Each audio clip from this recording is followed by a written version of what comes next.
Share বাজার কি জুয়া নাকি এটা সম্পদ তৈরির একটা শক্তিশালী মাধ্যম? এই প্রশ্ন অসংখ্য মানুষের মনে, এবং এই প্রশ্নের উত্তর না পাওয়ার কারণেই অনেকেই শেয়ার বাজার থেকে দূরে থাকেন। আবার অনেকে শেয়ার বাজারে ইনভেস্ট করতে হবে অতি আগ্রহী হয়ে কোনো কিছু না বুঝে না জেনে বিনিয়োগ করে বসেন। ফলাফল কি হয়? যারা বিনিয়োগ করেন তাদের মধ্যে 90 থেকে 95% লস করেন, আর 5 থেকে 10% লাভ করে বেরিয়ে আসেন।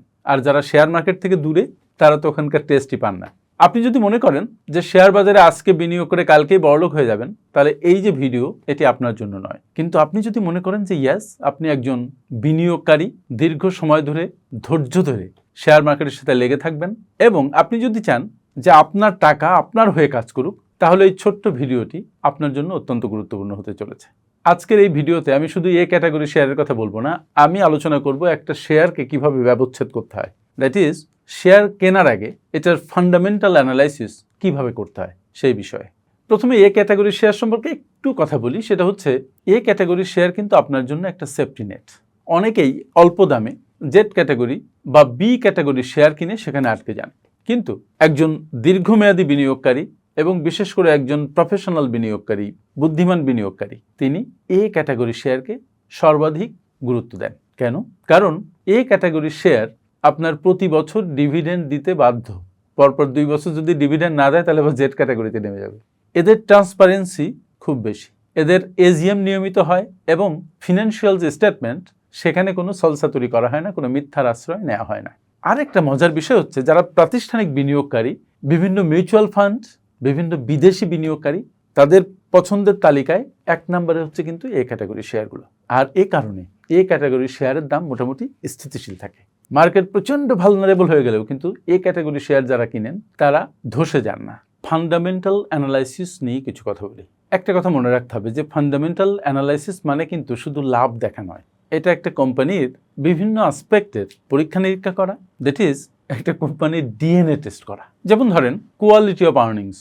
ধরুন একটা কোম্পানির ইপিএস বাড়ছে। এখন ইপিএস বাড়লেই কি সবসময় কোম্পানি ভালো? আর্নিং পার শেয়ার, ব্যাপারটা কিন্তু সবসময় সেটা নয়। আপনাকে দেখতে হবে যে এই যে আয়, যে আয়ের কারণে তাদের আর্নিং পার শেয়ার বেড়ে গেছে, আয়টা কি কোম্পানির ব্যবসা থেকে বাড়ছে নাকি সম্পদ বিক্রি করে আয় বাড়ছে? আমরা চাই সেই কোম্পানি যার মূল ব্যবসা বছরে 10 থেকে 15% গ্রো করে। এবার দেখুন পি রেশিও এবং সেক্টর কম্প্যারিজন। ধরুন একটা ব্যাংকের শেয়ারের পি রেশিও হলো 8 এক্সাম্পল হিসেবে, আরেকটি আইটি কোম্পানির পিও রেশিও যদি হয় 20, তবে কি মনে হবে যে ব্যাংকটি সস্তা? সবসময় কিন্তু ব্যাপারটি এমন নয়। আপনি যখন কম্পেয়ার করবেন, তখন এক ব্যাংকের সাথে আর এক ব্যাংকের পি রেশিও কম্পেয়ার করবেন, মানে এক সেক্টরের সাথে আর এক সেক্টরের পি রেশিও কম্পেয়ার করে আপনি সঠিক অনুমানটা করতে পারবেন না। আরেকটা বিষয় হচ্ছে, সস্তা শেয়ার মানেই ভালো শেয়ার নয়। আমাদের দরকার মূলত ফেয়ার ভ্যালু বা সঠিক দামের শেয়ার। এবার আসেন অপারেটিং ক্যাশ ফ্লো বনাম নেট প্রফিট। মনে রাখবেন, profit is an opinion and cash is a fact. ধরেন একটা কোম্পানির অ্যাকাউন্টসে আপনি দেখলেন যে লাভ আছে, কিন্তু তাদের cash flow is very tight বা ক্যাশ ফ্লো নেই। তার মানে কাগজে কলমে লাভ থাকলেও ক্যাশ ফ্লো যদি না থাকে, তাহলে মনে করবেন যে এই কোম্পানির দেউলিয়া হওয়া সময়ের ব্যাপার মাত্র। Cash flow is king. সেই জন্য আমরা সেই সব এ ক্যাটাগরি শেয়ার খুঁজবো যাদের cash flow very strong. Share মার্কেটের এই যে ফিনান্সিয়াল অ্যানালাইসিস কিভাবে করবেন, একটা কোম্পানির ফিনান্সিয়ালস কিভাবে পড়বেন, সেটা বোঝার জন্য আমার একটা বই বেরিয়েছে নতুন, আপনারা জানেন, the art of corporate finance management. এই বইটা সংগ্রহ করলে দেখবেন যে এর 2টো চ্যাপ্টার ডেডিকেটেড আছে for understanding financials of a company. এটা শেয়ার মার্কেট বোঝার জন্য আপনাকে খুব হেল্প করবে। দেখেন, রিটার্ন অন ইকুইটি একটা কথা আছে, মালিকের টাকার উপরে রিটার্ন কত, আর রিটার্ন অন ইনভেস্টমেন্ট, বিনিয়োগের উপরে রিটার্ন কত।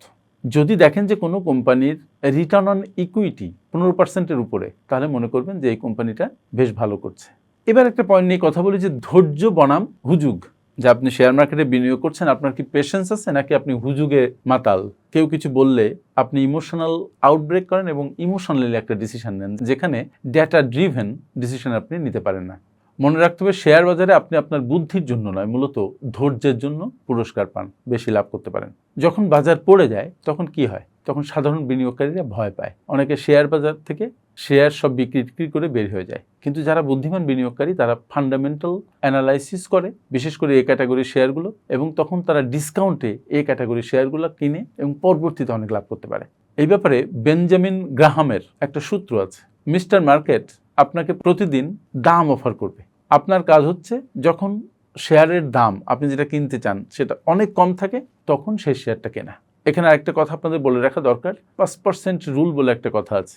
শেয়ার মার্কেটে আপনার যে টোটাল পোর্টফোলিও, সেই পোর্টফোলিওর 5%-এর বেশি আপনি একটি শেয়ারে বিনিয়োগ করবেন না। এবার 5 থেকে 10 বছরের একটা কাল্পনিক পোর্টফোলিও মডেল আমরা দেখি। বিনিয়োগকারীদেরকে 3টি ভাগে ভাগ করা যায়। দেখুন তো আপনি কোন ধরনের বিনিয়োগকারী। 1 নাম্বার, তারা হচ্ছে ডিভিডেন্ড লাভার, যারা কেবল বাৎসরিক ডিভিডেন্ড চায়। এদের জন্য বড় মূলধনের ব্যাংক, টেলিকম এগুলো হচ্ছে আদর্শ শেয়ার। আরেক ধরনের বিনিয়োগকারী আছেন, তারা হচ্ছেন গ্রোথ ইনভেস্টর। এই গ্রোথ ইনভেস্টররা চায় যে কোম্পানির শেয়ারের দাম দ্রুত বাড়ুক, তারা ক্যাপিটাল গেইন পাক। এদের জন্য ওষুধ কোম্পানি এবং আইটি খাত ভালো জায়গা। আর এক ধরনের বিনিয়োগকারী আছেন, তারা হচ্ছেন ভ্যালু ইনভেস্টর। তারা খুবই ধৈর্যশীল, যারা বর্তমানে অবমূল্যায়িত কিন্তু ভবিষ্যতে বড় হওয়ার সম্ভাবনা আছে এমন পাওয়ার বা ইঞ্জিনিয়ারিং সেক্টরে নজর রাখেন। বন্ধুরা, শেয়ার মার্কেট কোনো আলাদিনের চেরাগ নয়, এটা একটা বিনিয়োগের ক্ষেত্র, এটা একটা ব্যবসা। আপনি যদি ব্যবসা না বুঝে শেয়ার মার্কেটে ঢোকেন, ব্যবসা না বুঝে কোনো ব্যবসার পার্টনার হন, তাহলে আপনার লস হবেই, কেউ আটকাতে পারবে না। আজ থেকে এজন্য আপনার আয়ের একটা ভালো অংশ যেটা আপনি বিনিয়োগ করতে চান, সেটা এ ক্যাটাগরির শেয়ারে বিনিয়োগ করুন। এইভাবে করতে করতে 10 বছর পরে যখন আপনি পেছনে ফিরে তাকাবেন, তখন দেখবেন যে আপনার অনেক বড় একটা পোর্টফোলিও হয়েছে এবং প্রতি মাসের ছোট ছোট সিদ্ধান্ত আপনাকে আর্থিকভাবে স্বাধীন করেছে।